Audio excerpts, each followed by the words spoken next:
హల్లెలూయా. చేతులెత్తి ప్రార్థించినప్పుడు నీ దాసుని ప్రార్థన ఆలకించుమా. అందరూ చెప్పలు కొడతామా? చేతులెత్తి ప్రార్థించినప్పుడు నీ దాసురాలి ప్రార్థన ఆలకించుమా. నీ చేతులెత్తి ప్రార్థించినప్పుడు నీ దాసుని ప్రార్థన ఆలకించుమా. నీ చేతులెత్తి ప్రార్థించినప్పుడు నీ దాసురాలి ప్రార్థన ఆలకించుమా.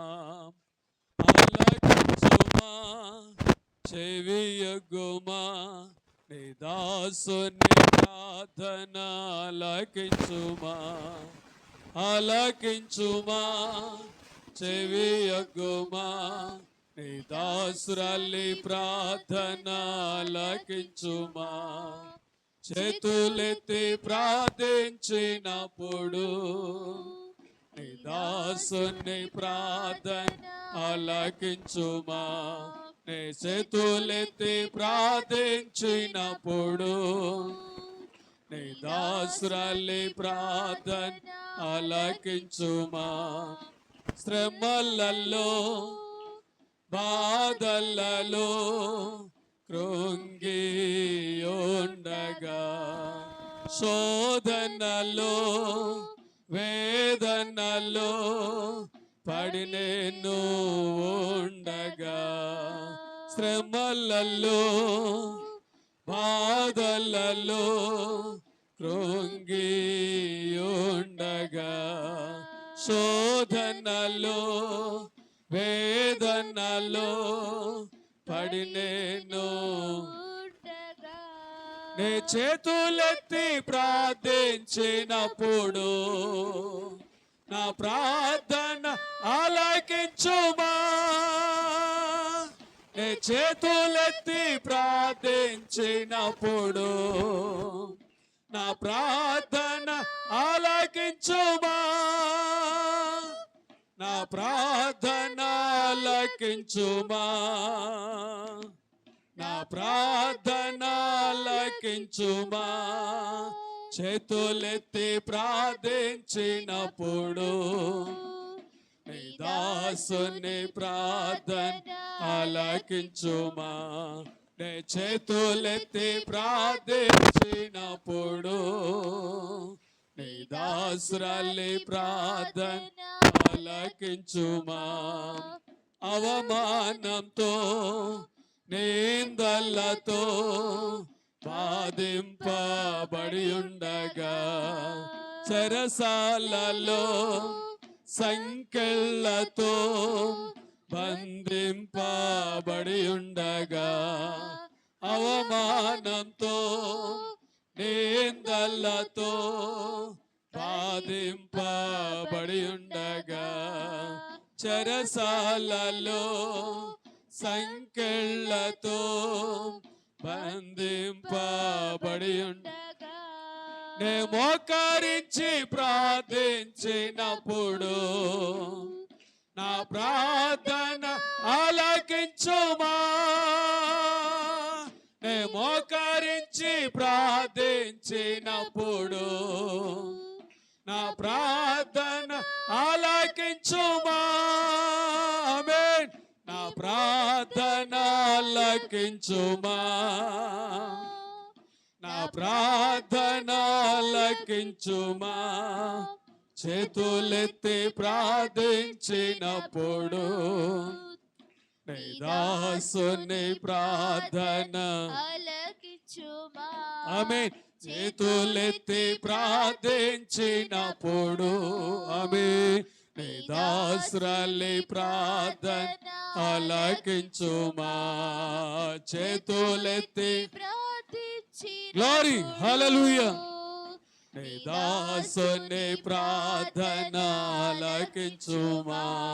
నీ చేతులెత్తి ప్రార్థించినప్పుడు నీ దాసురాలి ప్రార్థన ఆలకించుమా.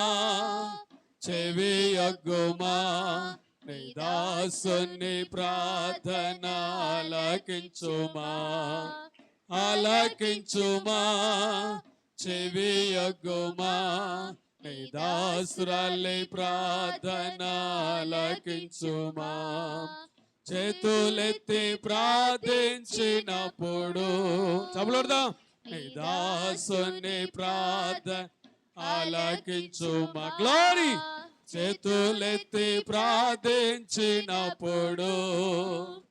నీ దాసురాలి ప్రార్థన ఆలకించుమా ఒంటరినై నేనుండగా అండగా నీ ఉంటివి నమ్మిన వారి నన్ను విడచిన నా చేయి పట్టితివి ఒంటరినై నేనుండగా అండగా నీ ఉంటివి నమ్మిన వారి నన్ను విడచిన నా చేయి పట్టితివి నే నిలబడి ప్రార్థించినప్పుడు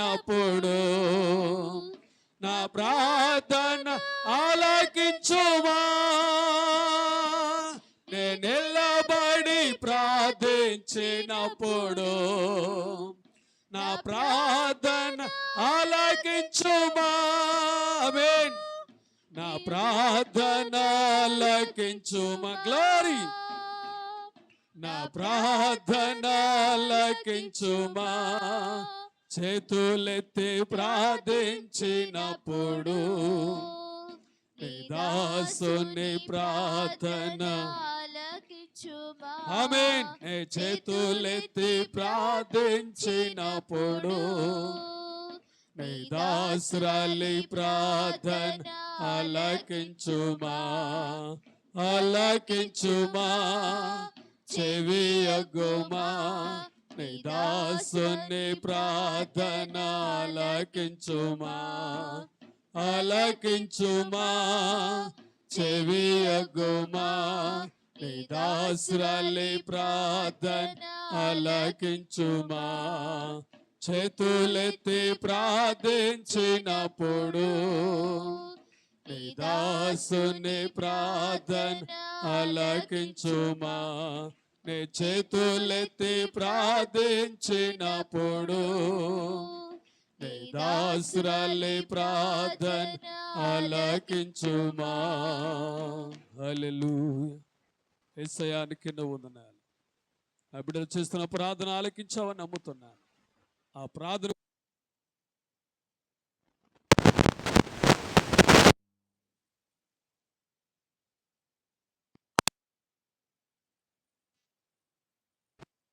కూర్చుందామని దేవుని నామమునకు స్తోత్రాలు. దేని కృపను బట్టి జూలై నెలలో 2వ వారములో దేవుడు మనల్ని ఏర్పాటు చేసినందుకు మొట్టమొదటి దేవునికి వందనాలు.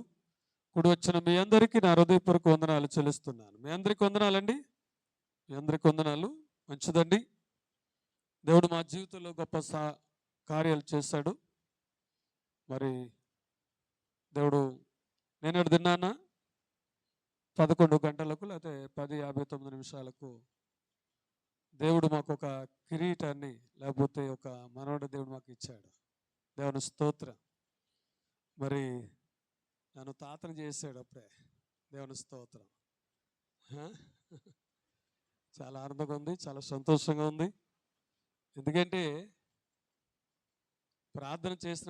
నేను ప్రార్థన చేసిన తర్వాత ఆమెనంటే నన్ను చూసి నవ్వుతున్నాడు.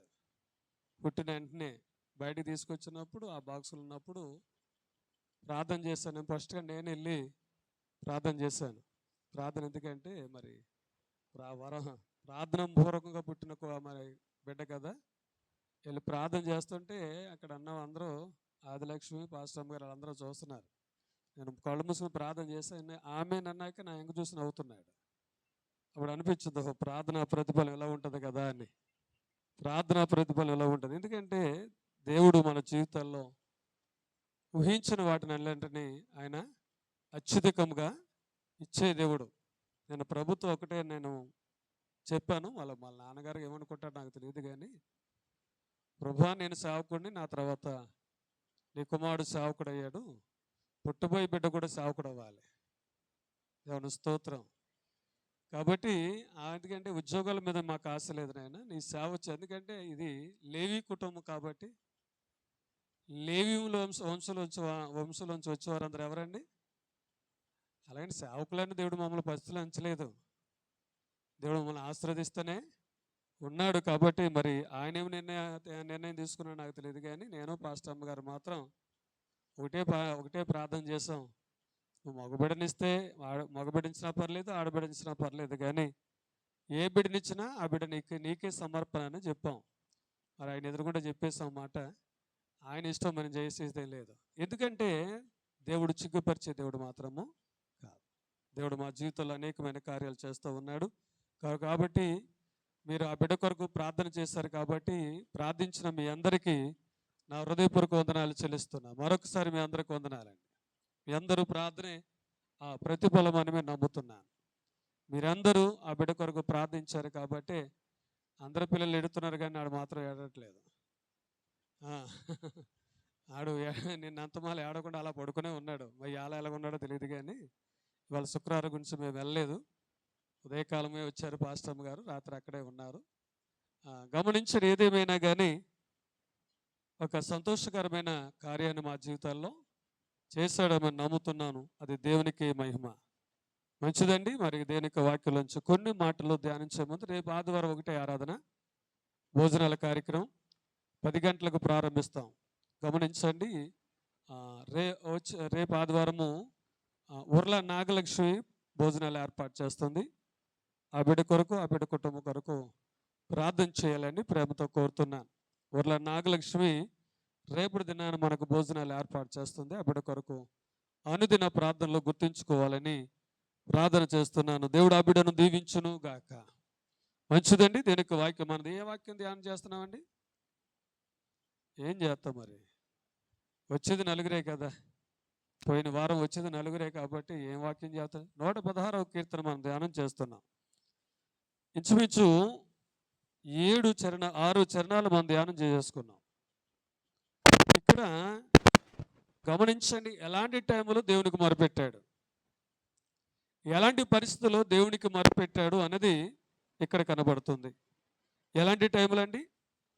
ఏమండి, మరణ బంధములు చుట్టుకున్న మరణాపై పరిస్థితులు ఏర్పడినప్పుడు చూడండి, శ్రమలు తట్టుకోలేక, బాధలు తట్టుకోలేక అనుకుంటారు కదా, ఈ జీవితం జీవించే కన్నా చనిపోవడం బెటర్, ఈ బ్రతికే కన్నా చనిపోవడం బెటర్ అనుకున్న వాళ్ళేరా? శ్రమలు వచ్చినప్పుడు, బాధలు వచ్చినప్పుడు, ఇబ్బందులు వచ్చి తట్టుకోలేనప్పుడు ఎందుకండి ఈ జీవితం చనిపోవడం బెటర్. కొంతమంది స్థానిక ఆవేశం వల్ల ప్రాణాలు తీసుకున్న వాళ్ళు కూడా ఉన్నారు. మరణబంధకములు అంటే శోధనలు, అలాంటి శోధనలు వచ్చినప్పుడు. రెండోది ఏంటండి? గమనించండి. రెండోది ఏంటి? పాతాళపు వేదనలు. ఇంకా ఆ వేదనలు, ఆ శోధనలు పడి లేవలేని ఒకటి వెనకాల ఒకటి శోధనలు వస్తున్నాయి. ఓ శోధన వచ్చిందన్నాడు, మరో శోధన సిద్ధమవుతుంది. ఆ శోధన వచ్చినప్పుడు ఇంకో శోధన సిద్ధమవుతుంది. ఆ శోధన వచ్చినప్పుడు ఇంకా శోధన. అంటే తెప్పిరిల్లే మనసు కనపట్లేదు, తెప్పిరిల్లే మనసు అదే పరిస్థితులు ఏర్పడట్లేదు. ఎందుకంటే ఒకటి వెనకాల ఒకటి ఏమొస్తున్నాయి? శోధనలే. ఎందుకంటే యోబుకి మొట్టమొదటి వార్త వచ్చింది, అయ్యా ఈ పొలాలు పోయినాయి, శత్రులు వచ్చి ఏం చేశారు? ఆక్రమించేసుకుని ఈ ఆస్తి అంతా బట్టి పేరు అన్నదప్పటికి బాధపడుతున్నాడు. అరే రే నా ఆస్తి పోయిందా అంటే. ఇంకోటి వచ్చాడు, అయ్యా నీ గొర్రెలు పోయినాయి, నీ ఎడ్లు పోని, నీకున్న పాడంతా శత్రులు బట్టి పేరు. ఒకటి వెనకాల ఇంకోటి వచ్చేసింది. దీన్ని చూసి బాధపడుతున్న సందర్భంలో ఇంకో పిడుగు పడిపోయింది. అయ్యా అయ్యా అయ్యా నీ బిడ్డలు 10 మంది అంటే ఒకటి వెనకాల ఒకటి శోధన వచ్చేటప్పటికి యోబు భార్య ఏమనుకుందంటే, ఈ జీవితం జీవించే కన్నా చనిపోవడం బెటర్. శోధన సహించేవాడు ధన్యుడు అని చెప్తే, ఈ రోజుల్లో శోధనకు సహించలేని పరిస్థితులు కనపడుతున్నాయి. ఇవాళ క్రైస్తవుల్లో కూడా కనపడలేదు. ఇవాళ శోధన వచ్చింది కదా, నిలబడదాం, ఈ శోధన జయిద్దాం అనే ఆలోచన ఎవరికి కూడా లేదు. ఏమనుకుంటారండి? వాటి వెనకాల ఒకటి వస్తాయి. ఎన్నైనా తట్టుకుంటామండి? ఎన్ని బాధలను తట్టుకుంటామండి? ఎన్ని ఇబ్బందులను తట్టుకుంటామండి? ఎందుకండి ఈ జీవితం? అనుకున్న వాళ్ళు మన క్రైస్తవుల్లో చాలామంది ఉన్నారు. మన క్రైస్తవులే కాదు, ఈ లోకంలో చాలామంది ఉన్నారు. ఒక ఆవిడ అంటుంది, ఎందుకు వచ్చింది జీవితంలో అండి? ఇటు భర్త సరిలేడు, ఇటు బిడ్డలు సరిలేరు, కుటుంబంలో పరిస్థితులు బాగోలేదు. ఈ చూసే కన్నా నేను చనిపోవడం బెటర్ కదా అని. అప్పుడు నేను అన్నాను, బాధ వచ్చినప్పుడు చనిపోయి సుఖం వచ్చినప్పుడు బ్రతకాలండి నీ ఇష్టమా నా ఇష్టమా? నీ ఇష్టమా నా ఇష్టం అండి? బాధ వచ్చినప్పుడు అనిపిస్తుంది? చనిపోవడం బెటర్ అంటది. సంతోషం కలిగినప్పుడు ఇంకా 4 సంవత్సరాలు బతికితే బెటర్ అనిపిస్తుంది. అది నీ ఇష్టమేనా? ఇది నా ఇష్టమేనా? ఎందుకంటే శోధన వచ్చినప్పుడు చనిపోమని కాదు, శ్రమ, ఆ శోధనలో నీకు అనుభవం రావాలి, ఆ బాధలో నీకు ఒక అనుభవం రావాలి. దేవుడు ఉన్నాడు, దేవుడు నాకు సహాయం చేస్తాడు, నన్ను ఆదుకుంటాడనే ఆ అనుభవం నీలో ఉండాలి. అంతే తప్ప ఎందుకు వచ్చిన జీవితంలో చనిపోదాం, లేకపోతే ఎక్కడికైనా వెళ్ళిపోదామా? కొంతమంది ఏమనుకుంటున్నారంటే ఎక్కడికైనా వెళ్ళిపోదామా? ఎంత భయంకరమైన పరిస్థితులండి. లేకపోతే ఈ సంసారాన్ని విడిచిపెట్టేసి, ఈ భర్తను విడిచిపెట్టేసి, ఈ బిడ్డలను విడిచిపెట్టి దూరంగా వెళ్ళిపోవాలి. దూరంగా వెళ్ళిపోవడానికి శ్రమలు రప్పిస్తాడు లేదు. ఈ శ్రమలు వచ్చినప్పుడు దేవుడు ఒక గుణపాఠాన్ని నీకు పెడుతున్నాడు, ఒక అనుభవం పెడుతున్నాడు నీకు. దాంట్లో నిలబడినప్పుడే దేవుడు ఒక్కొక్కటిగా శోధన. యోబుకి శోధన వెనుక శోధన వచ్చింది. తట్టుకోలేకపోయే పరిస్థితుల్లో భార్యకి విసుగుదల వచ్చేసింది. ఎందుకు వచ్చింది జీవితంలో? చనిపోదాం. భార్యతో ఏమంటుంది? దేవుని దూషించి చనిపోరాదా అంది. కానీ శోధన వచ్చినప్పుడు చనిపోదామా? శోధన వచ్చినప్పుడు చచ్చిపోదామా? బాధలు వచ్చినప్పుడు చచ్చిపోదామా? లేకపోతే దుఃఖం కలిగినప్పుడు చనిపోదామా? ఇదేనా దేవుడు మనకు నేర్పింది? నిలబడాలి. నువ్వు నిలబడాలి. శోధన వచ్చినప్పుడు నిలబడినప్పుడే దేవుడి యోబు నిలబడ్డాడు కాబట్టి పోగొట్టుకున్నవన్నీ కూడా మరలా సంపాదించుకోగలిగాడు. దేవుని స్తోత్రం. ఇప్పుడు చూడండి, దేవునికి మొరపెట్టాడు. ఎప్పుడు మొరపెట్టాడు? ఎప్పుడు? మరణాపాసములు వచ్చినప్పుడు, పాతాళపు వేదనలు కలిగినప్పుడు, శ్రమయు దుఃఖము కలిగినప్పుడు ఏం చేశాడు? దేవునికి మొరపెట్టడం ప్రారంభించాడు. ఇవాళ చూడండి, చాలామంది ఏం చేస్తారంటే ఏదైనా దుఃఖకరమైన బాధలు కలిగినప్పుడు పక్కోళ్ళకి చెప్తే, స్నేహితులు చెప్పుకోవడానికి ఇష్టపడతారు, లేకపోతే కుటుంబీకులు చెప్పుకోవడానికి, రక్త సంబంధికులు చెప్పుకోవడానికి ఇష్టపడతారు, వాళ్ళ దగ్గర ఏడవడానికి ఇష్టపడతారు. కానీ దేవునితో చెప్పుకున్న వాళ్ళు ఎంతమంది ఉన్నారండి? ఎంతమంది దేవునితో చెప్పుకోగలుగుతున్నారు? నీకు బాధ వచ్చినప్పుడు, నీకు ఇబ్బంది వచ్చినప్పుడు, నీకు రికార్డులు వచ్చినప్పుడు, నీకు దుఃఖము కలిగినప్పుడు మోకరించి, ప్రభువా నాకు ఇటువంటి శోధన, ఇటువంటి ఇబ్బంది, ఇటువంటి రికార్డులు కలిగినాయి కాబట్టి నన్ను ఆదుకో ప్రభు అని ఎంతమంది చెప్పగలుగుతున్నారు? మా నిరీక్షణ దేవుడే, మన ఆధారము దేవుడే, మన నమ్మకము దేవుడే. ఆ దేవునే కలిగి ఉన్నాను నీవు. అందుకే కదా యాకోబు ఏమంటున్నాడు తన పత్రికలో రాస్తూ, శోధన సహించేవాడు ధన్యుడు. అట్టివాడు పారిపోయిన వాడు కాదాడు. ఏమండి? శోధన సహించేవాడు పారిపోయేవాళ్ళు కాదు, దూరంగా వెళ్ళిపోయిన వాళ్ళు కాదు, ప్రాణం తీసుకున్న వాళ్ళు కాదు, నిలబడిన వాడే. అటువాడికంట ఏమి ఇస్తున్నాడంటే లాస్ట్ని జీవ కిరీటం ఇస్తున్నాడంట. దేవుని స్తోత్రం చెప్పండి. దేవుని స్తోత్రం. ఏంటండి? నీ శోధనను నిలబడినప్పుడు, శోధన సహించినప్పుడు, వాటికి ఎదురు నిలబడినప్పుడు లాస్ట్ నీకేం దొరుకుతుంది? జీవ కిరీటం. జీవ కిరీటాన్ని పొందుకుంటావయ్యా. ఇవాళ దేవుడి లోకంలో నేను ఉంచాడంటే శోధన, సాతానుడు అనేకమైన శోధన కల్పిస్తూ ఉంటాడు, ఇబ్బందులు కల్పిస్తూ ఉంటాడు. వాటిని చూసి నువ్వు పారిపోవడం కాదు, నిలబడాలంతే. నువ్వు నిలబడినప్పుడు దేవుడు తన కార్యాలు నీ ద్వారా చేయించడానికైనా అనేక సార్లు నాకు కూడా అనిపిస్తూ ఉంటుంది. సంఘాల్లో వస్తున్న శోధనలు బట్టి, కుటుంబాలు వస్తున్న శోధన బట్టి, ఒకసారి భాషమ్మ గారితో అన్నాను, అమ్మాయి నిడదలు వెళ్ళిపోదామా అన్నాను, నేను అద్దెకి వెళ్ళిపోదామా అన్నాను. ఎందుకంటే ఇల్లు కట్టుకుని నువ్వు అద్దెంట్లో ఉంటాక అని అడిగింది భాషమ్మ గారు. ఏముంది, ఇంట్లో కట్టుకుని అద్దెంట్లో కూడా లేదు, ఎందుకంటే మనం దూరంగా ఉంటే మంచిది కదా, దగ్గరగా ఉన్నా మంచిది కాదు కదా అని అడిగాను. ఆ తర్వాత దేవుడు నాతో మాట్లాడాడు. ఎందుకు ఈ మాట చెప్తున్నానంటే, శోధన వచ్చినప్పుడు పారిపోవడానికి దేవుడు నేను ఏర్పాటు చేసుకోలే, నన్ను ఏర్పాటు చేసుకోలేదు. నిలబడేవారిగా ఉండాలి. ఎప్పుడు నిలబడ్డాడండి ఈయన? ఈ కీర్తనకాడు ఎప్పుడు నిలబడ్డాడు? మరణ బంధకాలు వచ్చినప్పుడు. రెండవది పాతాళపు వేదనలు వచ్చినప్పుడు, శ్రమయు దుఃఖం వచ్చినప్పుడు నిలబడి దేవునికి ఏం చేస్తున్నాడు? మొర పెడుతున్నాడు. గమనించండి. ఇంకా ముందుకు పోతే 4వ వచనం, అప్పుడు యెహోవా దయచేసి నా ప్రాణమును విడిపింపమని ఏం చేశాడంట? దేవునికి మొరపెట్టడం ప్రారంభించాడు. ఈ మరణ బంధకాలు వచ్చినప్పుడు, పాతాళ వేదనలు వచ్చినప్పుడు, శ్రమయు దుఃఖము వచ్చినప్పుడు ఏమని ప్రార్థన చేస్తున్నాడండి? అయ్యా, ఈ శ్రమల నుండి, ఈ బాధల నుండి, ఈ ఇబ్బందుల నుండి, ఈ అప్పుల బాధ నుండి నా ప్రాణమును నన్ను విడిపించు నాయనని దేవుని నామమున మొరపెడుతున్నాడు. దేవునికి మొరపెడుతున్నాడు. ఇంకా ముందుకు పోతే ఏమన్నాడు? 5వ వచనం ఏమన్నాడు? దేవుడు ఎలాంటి వాడంట? అందుకే దేవుడు మొరపెడుతున్నాడు. దేవుడు ఎలాంటి వాడు? ఆయన నీతిమంతుడు. రెండోది, ఆయన దయ చూపించేవాడు. రెండవది, ఆయన నీతిమంతుడు. రెండవది, ఆయన వాత్సల్యత, ప్రేమ చూపించే దేవుడు. ఇంకా ఎలాంటి వాడంట? ఆయన ఎలాంటి వాడు? దయ చూపించే దేవుడు. ఆయన ఎలాంటి వాడు? నీతిమంతుడు. మూడవది ఏంటి? ఆయన వాత్సల్యత, ప్రేమ కలిగిన దేవుడు. 4, కాపాడే దేవుడు. ఆయన ఎలాంటి వాడండి? కాపాడే దేవుడు. 5 ఏంటండి?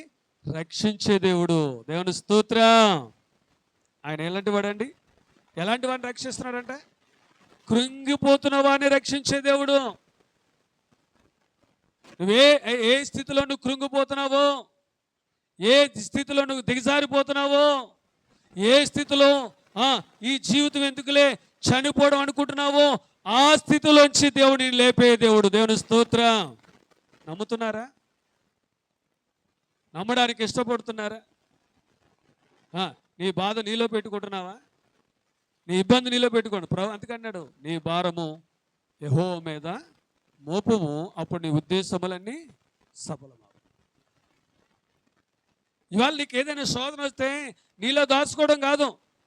నీకేమైనా ఇబ్బందులు వస్తే నీకు నువ్వు దాచుకోవడం కాదు. నీలో పెట్టేసుకుని ఏమైపోతుందని గమనించి ఆలోచించడం వల్ల ఏమవుతున్నాయి? బీపీలు, షుగర్లు వచ్చేస్తున్నాయి కదా. అంటే ఒక సమస్య కొరకు నువ్వు ఆలోచిస్తే 2 సమస్యలు తెచ్చుకున్నావు. ఒకటేంటి? బీపీ. రెండోది షుగరు. అంటే ఒక దాని గురించి నువ్వు ఆలోచించడం వల్ల 2 తెగులు నీకు వస్తున్నాయి. అందుకే ప్రభు అన్నాడు, ధైర్యంతో కూడిన మాట అన్నాడు, నువ్వు చింతించి నీ ఎత్తును 3 రెట్లు చేసుకోగలవా? నువ్వు బాధపడి నీ సమస్యలు ఏమైనా తీర్చుకోగలవా? నువ్వు బాధపడి నీ ఇబ్బందులు ఏమైనా తీర్చుకోగలగవా? నీ బాధపడి నీకున్న వ్యాధులను తొలగించుకోగలవా? లేదు. నువ్వు చేసుకున్నది ఏది కూడా ఆయన ఏమన్నాడు?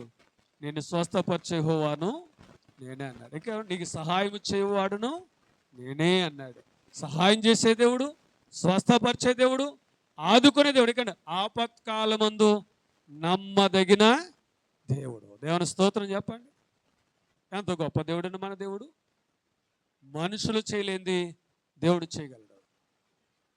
మనుషులు వల్ల కానిది దేవుని వల్ల అవుతుంది. కాబట్టి ఇప్పుడు చూడండి, ఆయన ఎలాంటి వాడని చెప్తున్నాడు? ఆయన దయ చూపించే దేవుడు. ఇప్పుడు గమనించండి, ఏ పరిస్థితిలో పడిపోతున్నావో ఆ పరిస్థితిలో చేయి పట్టుకుని లేపే దేవుడు. ఆయన ఏమన్నాడు?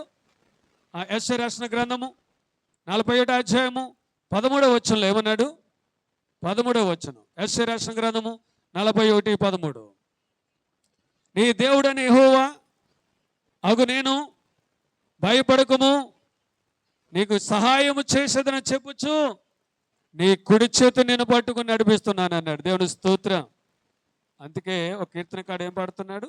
నడిపిస్తాడు నా దేవుడు, నడిపిస్తాడు నా దేవుడు, శ్రమల్లోనైనా నన్ను విడువాడు, నడిపిస్తాడు నా దేవుడు, శ్రమల్లోనైనా నన్ను విడువాడు.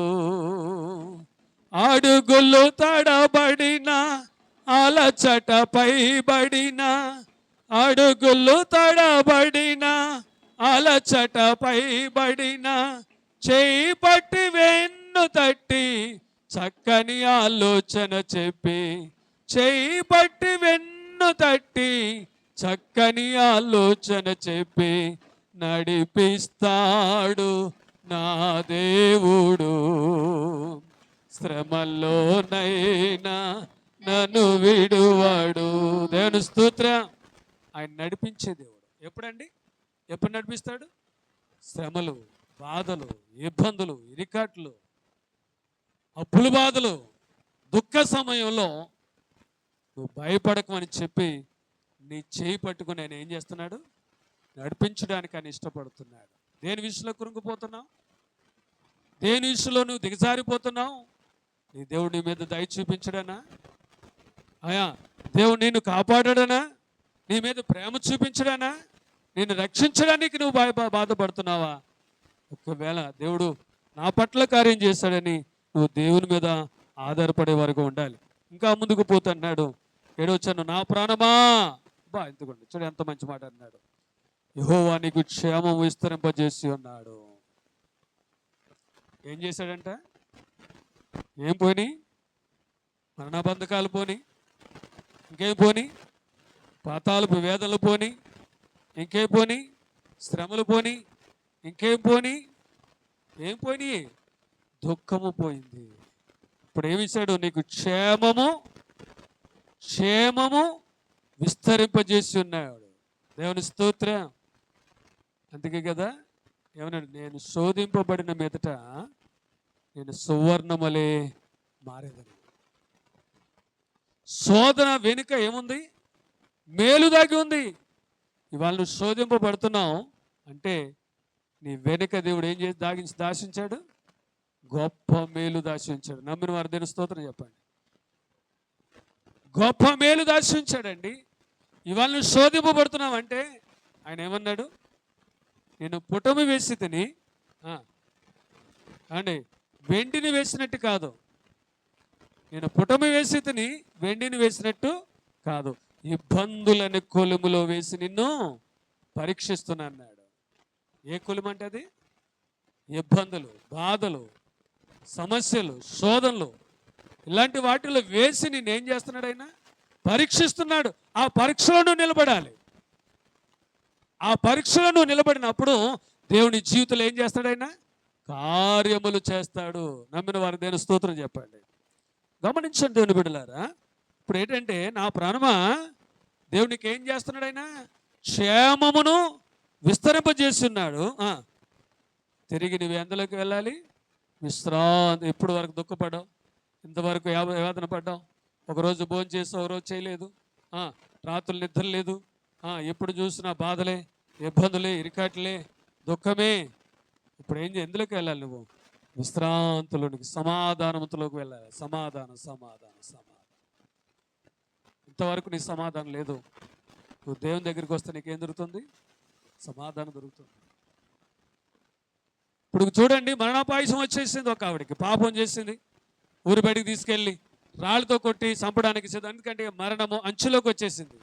మరణపు అంచులోకి వచ్చిన తర్వాత దేవుడు ఆ మరణపు అంచులోనికి తీసేసిన తర్వాత అని అన్నాడు, నువ్వు సమాధాన గలవై ఎలాగెళ్ళాలండి? ఇప్పుడు వరకు నీ సమాధానం లేదు, నువ్వు ఎలాగెళ్ళాలి? ఇప్పుడు దేవుని మందిరంలోకి వచ్చిన తర్వాత ఇంటికి వెళ్ళేటప్పుడు ఎలాగెళ్ళాలండి? సమాధానంతో వెళ్ళాలి. ఎందుకంటే దేవుడికి సమాధానం ఇచ్చే దేవుడు, సమాధానం అనుగ్రహించే దేవుడు. కాబట్టి ఏం చేయాలి? నా ప్రాణమా నీకు క్షేమం విస్తరించి ఉన్నాడు. నువ్వు ఎక్కడికి వెళ్ళి ఎందులోకి వెళ్ళాలి? నువ్వు విశ్రాంతిలోనికి వెళ్ళు. నెమ్మది కలిగి ఉండు, సంతోషం కలిగి ఉండు. ఎందుకంటే దేవుని జీవితంలో గొప్ప కార్యాలు చేస్తున్నాడు కాబట్టి. ఇంకా ముందుకు వెళ్తున్నాను. చూడండి ఏమన్నాడు? చూడండి, ఎందుకు క్షేమం విస్తరింపజేశాడు? మరొకసారి చెప్తున్నాడు. ఎందుకు నువ్వు విశ్రాంతిలోకి వెళ్ళాలి? ఆయన మరణము నుండి నీ ప్రాణమును కన్నీళ్లు విడవకుండా, నా కన్నులను జారి పడకుండా నా పాదములు నీవు తప్పించి ఉన్నావు. దేవుని స్తోత్రం చెప్పండి. అబ్బా, ఎంత విశ్వాసం అండి కీర్తనకాడికి. ఎంత విశ్వాసం అండి. దేవుని మీద ఎంత నమ్మకం ఉందో చూడండి. ఇవాళ కనపడే వారి మీద నమ్మకం వస్తాం, కానీ కనబడిన వారి ముందు మన విశ్వాసం ఉండదు. ఇప్పుడు చూడండి, ఒక ఆయన నా చేత ప్రార్థన చేయించుకోవడానికి వచ్చాడు. ప్రార్థన చేశాను, ఆ తెగిలిపోయింది, ఆ దెయ్యం పోయింది. ఆ మన్నాడు ఆ ఇంటికి వెళ్ళాను. వెళ్ళేటప్పటికి ఆ చేతికి ఒక తాయిత కనబడుతుంది. నేనన్నాను, అప్పుడే కట్టేసావు, నిన్నే కదా ప్రార్థన చేశాను, నువ్వు బాగుపడ్డావు, నీ దగ్గర నుంచి దెయ్యం పోయింది కదా అంటే, అది మరలా వచ్చేద్దామని తాయిత కట్టేసుకున్నాను అంటున్నాడు. అంటే తాయితు పైకి కనబడుతుంది, ప్రార్థనేమో కనబడట్లేదు. ఆయన అన్నమాట ఏంటంటే, ఈ తాయితు చూసినప్పుడు అలా అతనికి ఏమవుతుందంట, ధైర్యం వస్తుందంట. ఏంటికి? దెయ్యం నా మీదకి రాదు, దెయ్యం నా మీదకి రాదు. రాదా? తాయితులుంటే రాదా? ఈజీగా వస్తుంది. రాదనుకుంటున్నారా? పరిగెత్తుకుని వచ్చేద్ది అది. నేను అన్నాను, ఒక ఆవిడ చంద్రాన్ని తీసుకొచ్చారు. ఆవిడని నిజంగా ఆవిడకి ఎన్ని తాయితులు ఉన్నాయంటే ఒక 10 ఉన్నాయి ఆవిడికి. ఒక్కో ఆఖరి తాయిత ఎంతో తెలుసా? 3,000 రూపాయలు తాయిత అంటది. అంతకుముందు చాలా 9 తాయితులు 1,500, 1,600, 2,000, 2,500 ఇటు కట్టించింది. ఆఖరి తాయిత ఎంత అండి? 3,000 రూపాయలు తాయిత అంట. ఇప్పుడు అన్నాను, నా దగ్గర తీసుకొచ్చేటప్పటికి, నా దగ్గరికి ఎలా తీసుకొచ్చారంటే తాయితలన్నీ కనపడకుండా తీసుకొచ్చాను నా దగ్గరికి. అస్సలు ఆవిడ దగ్గర ఏమీ లేవన్నట్టుగా తీసుకొచ్చారు. సరే గమనించండి, ఏమి లేదు కదా అని నెత్తిమే చేసాను. చేస్తాడికి నారచేతుల్లో మంటలు వస్తున్నాయి. తాయితీ తీయన్నాను, తాయితీ తీయమ్మన్నాను, తీయలేవండి. తాయితీ తీస్తావా ప్రార్థన చేస్తారు తీసుకెళ్ళిపోవాను అంతే. లేదని చెప్తే అబద్ధాలు ఆడుతున్నారండి మీరు. అమ్మాయి మీద ఏమున్నాయి? తాయితులు ఉన్నాయి, తీయనను.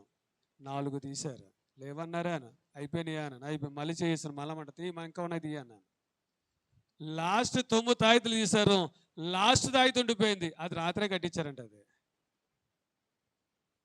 అది రాత్రే కట్టి, నిజంగా జరిగిన విషయం చెప్తున్నాను. ఇది తీయడానికి ఎక్కడ ఉంది? జాకెట్ లోపల ఉంది. అది నేను చూసుకోలేదు, మళ్ళీ చేస్తాను, మళ్ళీ మంట వస్తుంది. అది ఇంకోటి ఉంది, తీసేయన్నాను. లేదండి అసలు అన్న, తీసుకెళ్ళిపోండి అమ్మా అని. ఉన్నదాన్ని లేదని చెప్పుకో, ప్రభు నాకు చూపిస్తున్నాడు, తీయన్నాను అంతే. అన్నారు 3,000 రాత్రే కట్టించామండి అన్నారు. 3,000 చూడండి. ఇవాళ క్రైస్తవులు ఏంటంటే, క్రైస్తవులు చేసే పని దీనికోసం పరిగెడుతున్నారు కానీ దేవుని మందిరంలో నిలబడి ప్రార్థన చేయలేకపోతున్నారు. పాపం అది కూడా తీసేశారు. అదేం చేస్తుంది? చేతులు ఇలాగ ఎగురుతుంది. అది చేతిలో పెట్టుకుంటుంటే పైకి లెగుతుంది, గాల్లో లెగుతుందండి. అది మీరు ఎప్పుడైనా చూసారా? నేను చూస్తాను ఇలాంటివి. ఆ చేతిలో లెగుతుంది. మా పాస్టమ్మ గారు కూడా చూసారు. ఆవిడ ఏం చేస్తున్నారు? తాయితో చేతులు పెట్టుకుంటే గాల్లో తేలుతుంది. అది గాల్లో తేలుతుంటే వాళ్ళందరూ భయపడుతున్నారు. చూసారా ఎంత తేలుతుంది అంటే? 3,000 మహిమ. 3,000 మహిమ ఏం చేస్తుంది? నా చేతులు ఎలాగ వేస్తుంటే ఆ చేతిలో పైకి లెగుతుంది. అది లేతుంటే అందరికి చూస్తున్నారు. అందరూ చూస్తుంటే ఆశ్చర్యపోతున్నారు. నేను పట్టుకెళ్ళి కాల్లో అంటే పాడేస్తారంటే అది ముట్టుకుంటా భయపడుతున్నారు వాళ్ళు. కానీ కట్టించేశారు 3,000. అప్పుడు పిలిచాను, రావే అన్నాను. వచ్చేసింది. ఏమైతే ఇన్నికి తాయితులు కట్టించారు, ఎక్కడున్నావు అన్నాను. లోనే ఉన్నాను అంటుంది. ఇన్ని తాయితులు కట్టించేశారు, ఎక్కడున్నావే అన్నాను. అదేమంటుంది? లోనే ఉన్నాను, నేను ఎక్కడికి వెళ్తానో దీన్ని విడిచిపెట్టి అంటుంది. ఇన్ని వేలు తాయితులు ఏమైపోయినాయి? ఇన్ని వేలు తాయితులు ఏమైపోయినాయి అమ్మా? ఏమైపోయినాయి? నిజంగా వాళ్ళందరూ చూసి ఆశ్చర్యపోయారు. చంద్రాంచి చాలామంది ఆటోల మీద వచ్చేసారు పాపం ఆవిడ చూడడానికి. ఆవిడ మీద ఉన్న ప్రేమ అలాంటిదేమో. ఒకవేళ 3,000 రూపాయలు తాయితీ కట్టించారు కదా, కట్టితే ఏమైంది? లోనే ఉన్నాను అంటుంది. అది లోనే ఉన్నాను, ఎక్కడికి వెళ్ళలేదు. మరి ఏం చేస్తావే? నువ్వు వచ్చావు కదా, వెళ్ళిపోతానులే అందంటే. దేవుని స్తోత్రం. ఎంత గొప్ప సంగతి అండి. ఇవాళ గమనించండి, దేవుని మీద ఆధారపడలేదు ఈ రోజుల్లో. ఇవాళ బయట వాటి మీద ఆధారపడి జీవించే వాళ్ళని క్రైస్తవుడు. ఇవాళ నీ మనవరాలు కానీ మనవడు కానీ భర్త కానీ భార్య కానీ మాట అనకపోతే ఇప్పుడు ఎక్కడికి వెళ్ళాలి?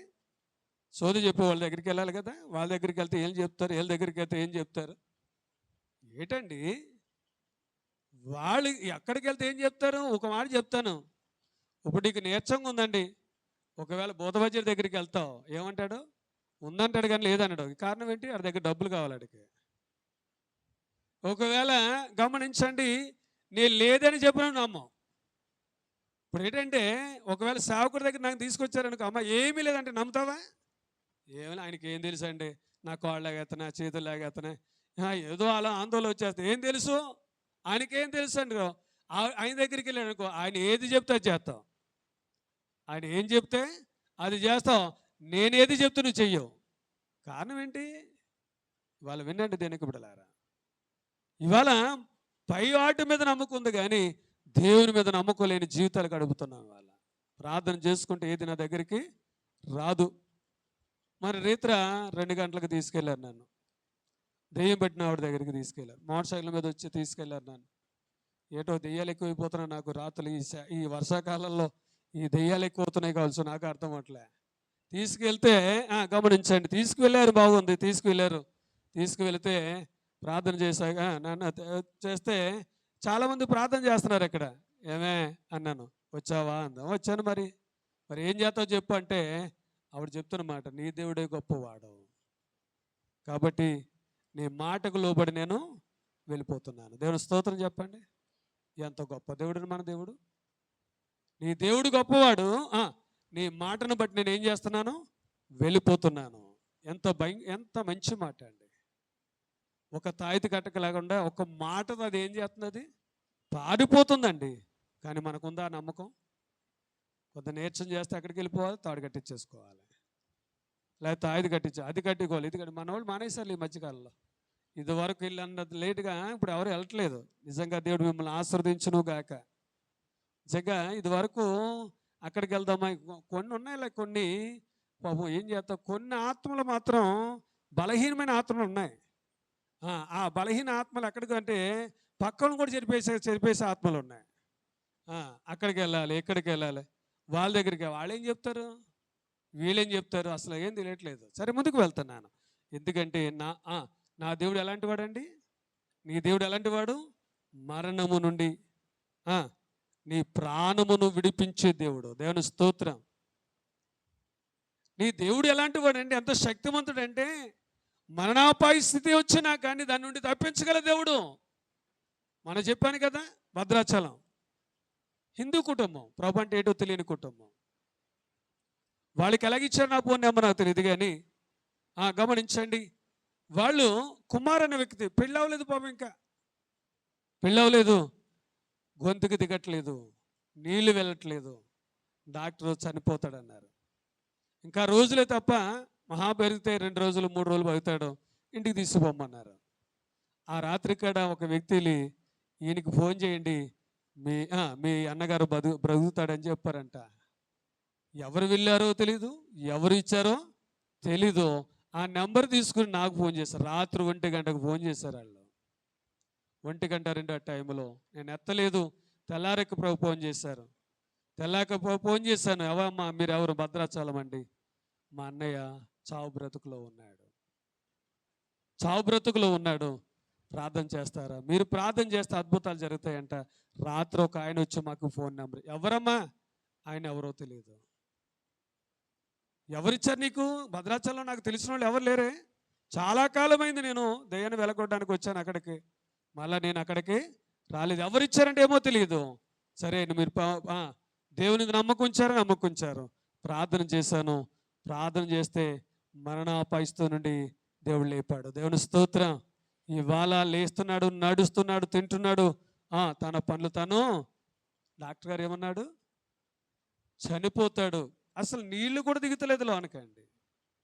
ప్రార్థించిన వెంటనే నీళ్లు దిగినాయండి. ఆమెనందప్పటికి అరగంటలో సోడుజావ తాగాడు.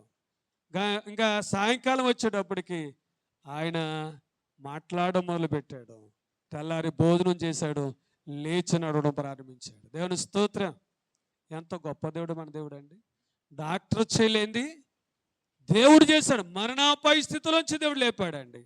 ఇంకా కన్నీళ్ళు విడవకుండా వాళ్ళ కుటుంబం అంతా ఏడుతాం, వాళ్ళ అమ్మ ఏడుతూ, వాళ్ళ అక్క చెల్లు ఏడుతామే, అందరూ ఏడుతామే అండి. వాళ్ళ ఏడుపుని చూసేటకి నా హృదయం కరిగిపోయింది.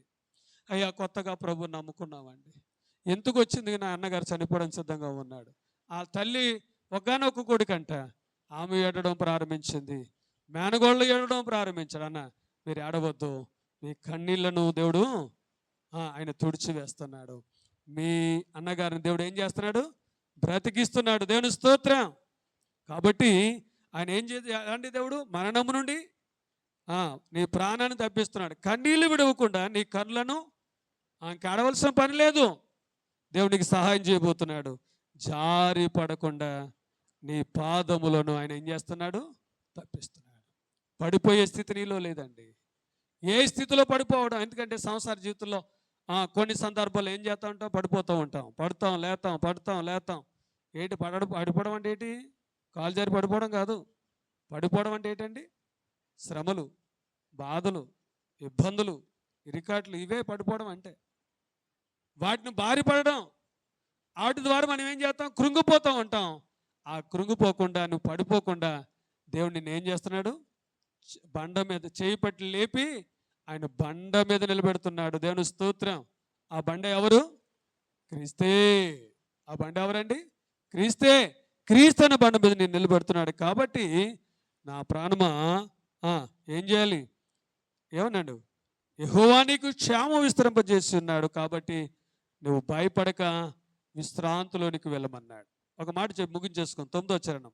సజీవులున్న దేశములో యెహోవా సన్నిధిని నేను కాలము గడుపుదును, నేను అలాగూ మాట్లాడి నమ్మిక ఉంచుదని, నేను మిగుల బాధపడిన వాడను, నేను తొందరపడిన వాడనై ఏ మనుషుడు నమ్మదగిన వాడు కాడనుకుంటేని, యెహోవా నాకు చేసిన ఉపకారములన్నిటికీ నేను ఆయనకేమి చెల్లింతును, రక్షణ పాత్రను చేత పట్టుకుని యెహోవా నామమున ప్రార్థన చేసేదను. చూడండి ఇక్కడ ఏమన్నాడు, చూడండి ఏమన్నాడు, సజీవులున్న దేశములో యెహోవా సన్నిధిని నేను కాలము గడుపుదును. ఇప్పుడు చూడండి, నీ బాధలు తీసివేయడమే కాదు, ఈ లోకాన్ని విడిచిపెట్టిన తర్వాత ఎక్కడికి వెళ్తావు, నీ ఆత్మ ఎక్కడ చేరుతుంది, సజీవులుండే దేశములో. ఎక్కడ, నిత్య రాజ్యములో. ఎక్కడ, పరదేశులో నువ్వు కాలము గడిపే దేవుడు సమయిస్తున్నాడు. ఇక్కడ శోధనలు తప్పిస్తున్నాడు, బాధలు తప్పిస్తున్నాడు, ఇబ్బందులు తప్పిస్తున్నాడు, ఇరికాడ్లను తప్పిస్తున్నాడు. లాస్ట్ నిన్ను ఎక్కడ తీసుకెళ్తున్నాడు, సజీవులుండే దేశములోనికి. ఏదేది, నిత్య రాజ్యములోనికి నన్ను తీసుకెళ్తున్నాడు. దేవుని స్తోత్రం. ఇక్కడే కాదండి, ఇక్కడ తోడు ఉంటమే కాదు, అక్కడికి వెళ్ళినా కూడా ఆయన ఏం చేస్తున్నాడు, నీకు తోడుగా ఉంటున్నాడు. దేవుని స్తోత్రం. చెప్పండి, నువ్వు ఎక్కడికి వెళ్ళి, ఈ లోకాన్ని విడిచిపెడితే ఎక్కడికి వెళ్తావు, నీకే నమ్మకం లేదు. ఎక్కడికి వెళ్తావు అంటే సజీవులని నివసించే దేశములో.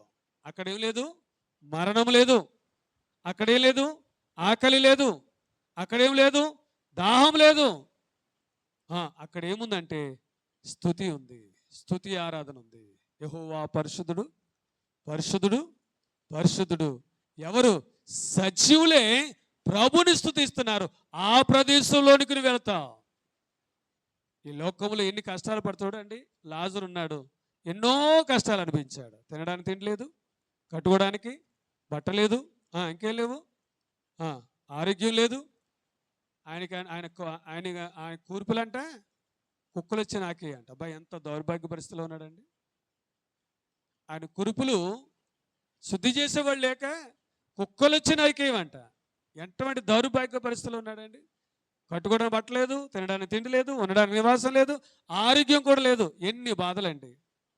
ఎక్కడున్నాడంట, ఎక్కడ నివాసం, పెంట కుప్ప మీద నివాసం చేసేవాడు. అంటే ధనవంతుడు ఎప్పుడు తినేసి పడేస్తాడా, ఎప్పుడు తిందామా అని ఎదురు చూసే లాజరు ఎక్కడున్నాడంట, అబ్రహాము రొమ్మున ఆనుకొని ఉండేను. దేవుని స్తోత్రం. ఈ లోకముల కష్టాన్ని పడ్డాడు, ఆ లోకములకి వెళ్ళి ఏం చేశాడు, ఆయన సుఖిస్తున్నాడు. ఇవాళ ఎన్నో కష్టాలు, బాధలు, ఇబ్బందులు, అవమానాలు పడుతున్నా మంచిదే. వీడి నుండి తప్పించి దేవునికి ఏమి ఇవ్వబోతున్నాడు, సజీవులుండే దేశంలో నిన్ను చేర్చబోతున్నాడు. అక్కడ గమనించండి, గమనించండి. ఇక్కడ దేవుని బిడ్డలారా ఇంకేమంటున్నాడు, యెహోవా సన్నిధిని నేను కాలము గడుపుదును. ఆ నిత్య విశ్రాంతిలోనే నా కాలమును గడుపుదుననే విశ్వాసం ఆ కీర్తనకాడు చెప్తున్నాడు. కానీ అలాగూ నేను మాట్లాడి ఏం చేశాడంట? నమ్మిక ఉంచితిని. ఎవరి మీద నమ్మకం ఉంచాడంట? ఈ మాట చెప్పి ముగించేసుకుందాం. నేను నమ్మిక ఉంచాను. గమనించండి, మిగిల బాధపడ్డాను కానీ నా బాధల్లో నేను దేవుని యందు నేను నమ్మిక ఉంచాను. నువ్వు ఎప్పుడు నమ్మకం ఉంచాలండి?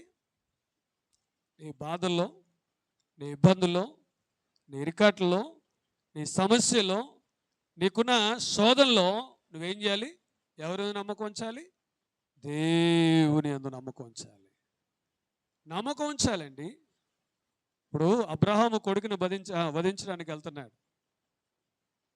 వెళ్తుంటే కొడుకు అడిగాడు, ఇదే గొరిపోతేది చంపడానికి వధించడానికంటే బాధపడలే. ఏమన్నాడు? యెహోవాయే చూచుకున్నావు అన్నాడు. అంటే ఎంత ధైర్యం అండి! అంటే ఆ పరిస్థితిలో కూడా ఆ మాట్లాడగలిగాడంటే అబ్రహాము దేవుని యందు నమ్మకం ఉంచాడు. నా బిడ్డను మరలా వెనక్కైనా తీసుకోడు. చూడండి, ఒక మాటలో అక్కడున్న పరివాళ్ళతో అన్నాడు, మీరు కొండ మీదకి రాకండి అయ్యా. ఎందుకు రావద్దన్నాడు? మేము బలిపించి చోటుకి రావద్దంటే ఎందుకు రావద్దన్నాడు అంటే, తను చేసే పనికి వాళ్ళు ఏం చేస్తారు? ఆటంకపరుస్తారని. అంతే కదంటారా?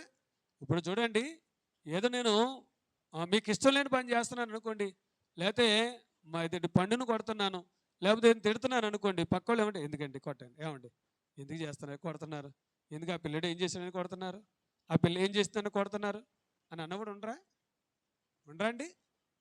మీరు మీ పిల్లలను కొడుతున్నారండి, లేదా తిడుతున్నారండి, మీ అమ్మో మీ నాన్నో లేదు పక్క వాళ్ళు, అమ్మా ఎందుకు తిడుతున్నావు నువ్వు, ఎందుకు అలాగే తిడుతున్నావు నువ్వు, ఎందుకు కొడుతున్నావు అని అడ్డించేవాళ్ళు లేరా? ఏమండి, మా అమ్మ నన్ను కొడుతుంటే పక్క వాళ్ళు అడ్డించేవారు నన్ను. మా అమ్మను కొట్టకుండా ఆపుకోరు. ఎందుకంటే అప్పుడు ఎవరైతే కానీ మా అమ్మను కొడుతుంటే నేను అనుకునేవాడిని, ఎవరైనా అడ్డొస్తే బాగుండు, నిజంగా అనుకునేవాడిని అమ్మ. ఎందుకంటే మా అమ్మ నన్ను కొడుతుంటే చాలా గట్టి కొట్టేది. ఆ కొట్టేటప్పుడు అనుకునేవాడిని, ఎవరైనా వస్తారు, మా నాన్న అలాగే వచ్చేవాడు కాదు, వస్తే బాగుండు మా నాన్న అలాగే చూసేవాడిని ఒక సందర్భంలో వచ్చేవాడు. అప్పుడు అనిపించదు, అమ్మాయ్య దెబ్బలు తప్పినాయి కదా అనుకోండి, ఏడుతూనే. ఇవాళ వినండి, ఎందుకు ఈ మాట చెప్తున్నానంటే, ఇక్కడ చూడండి దీనికి బిడ్డలారా, ఎందుకంటే ఇక్కడ ఎందుకు చెప్తున్నానంటే, నేను యెహోవా యందు నమ్మకం ఉంచాను కాబట్టి, ఎప్పుడు నమ్మకం ఉంచాను? నా బాధల్లో దేవుని నమ్మకం ఉంచాను, నా శ్రమల్లో దేవుని నమ్మకం ఉంచాను, నా ఇబ్బందుల్లో దేవుని యందు నమ్మకం ఉంచాను, నా అప్పుల భారంలో నేను దేవుని యందు నమ్మకం ఉంచాను. ఎందుకంటే ఆయనే నాకు సమస్తము, ఆయనే నాకు సహాయము చేసే దేవుడు. దేవుడు స్తోత్రం. నువ్వు నమ్మకం ఉంచావా? నీకు బాధలు వచ్చినప్పుడు, ఇబ్బంది వచ్చినప్పుడు, ఇరికాట్లు వచ్చినప్పుడు దేవుని యందు నువ్వు నమ్మకం ఉంచగలిగావా? దేవుని యందు నమ్మకం ఉంచితే దేవుడు నీ జీవితంలో గొప్ప కార్యాలు చేస్తాడు. ఎప్పుడు నమ్మంటే నువ్వు అన్నీ పోగొట్టుకున్నప్పుడు దేవుని యందు నమ్మకం ఉంచాలి. అలా ఎటువంటి అవకాశం లేదన్నప్పుడే నువ్వు దేవుని యందు నమ్మకం వస్తే దేవుడు నీ జీవితంలో గొప్ప కార్యాలు చేస్తాడు. తల్ల వంచండి, కళ్ళు మూసుకోండి, చిన్న ప్రార్థన చేసుకుందాం. బిడ్డలారా, నీ బాధల్లో దేవుని యందు నమ్మకం ఉంచావా? నీ ఇబ్బందుల్లో దేవుని యందు నమ్మకం ఉంచావా? నీకున్న అప్పుల బాధల్లో, నీ శోధనలో పక్కోళ్ళకి చెప్పుకొని బాధపడడం కాదు, నువ్వు దేవుని యందు నమ్మకం వస్తే దేవుడే నీకు సహాయం చేస్తాడు. మనుషులేక సహాయం వ్యర్థం. ఇవాళ మనుషులు నమ్ముడు కంటే యెహోవాను ఆశ్రయించడం మేలని దేనికి వాక్యం చెప్తుండగా, దేని విషయంలో కృంగిపోతున్నావు? ఏ విషయంలో పడిపోతున్నావు? ఏ విషయంలో దిగజారిపోతున్నావు? ఏ విషయంలో సమాధానం లేని జీవితాలు గడుపుతున్నావు? ఆ జీవితంలోనే దేవుని యందు నమ్మకం ఉంచు.